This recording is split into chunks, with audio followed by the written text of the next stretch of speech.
खारिज करता है। अब हम डिस्कस करेंगे इम्पोर्टेंट ऑफ सूरज, कुछ ऐसे हकीकत जिनसे शायद आप वाकिफ नहीं हैं। सूरज एक स्टार है, प्लेनेट नहीं। सूरज के बिना जिंदगी मुमकिन नहीं है। सूरज से रोशनी और गर्मी मिलती है। सूरज प्लांट को खाना बनाने में मदद करता है, यानी फोटोसिंथेसिस का प्रोसेस।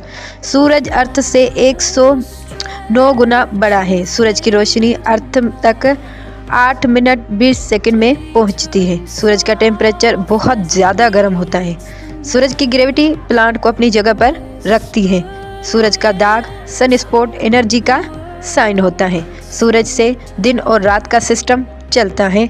सूरज की वजह से मौसम और सीजन बनते हैं। सूरज का डायमीटर है 1.39 मिलियन किलोमीटर, जो अर्थ से 109 टाइम बड़ा है। सूरज के बिना धरती का टेम्परेचर -273 सेल्सियस तक चले जाएगा, जहां जिंदगी मुमकिन नामुमकिन बन जाएगी। सूरज एक स्टार नहीं है, बल्कि एक अमेजिंग सोर्स है जिंदगी का।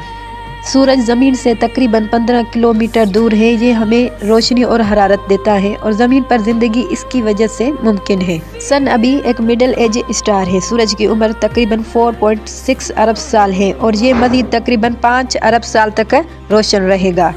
सूरज के इर्द गिर्द ज़मीन के अलावा दीगर सितारे भी गर्दिश करते हैं और यही सूरज हमारे निज़ाम शमसी है। सूरज की हरारत से पानी इवापोरेट होता है और बारिश का अमल मुमकिन होता है। सूरज का रंग जर्दा नज़र आता है, लेकिन असल में ये सफ़ेद है। सूरज की तवानाई से हम शमसी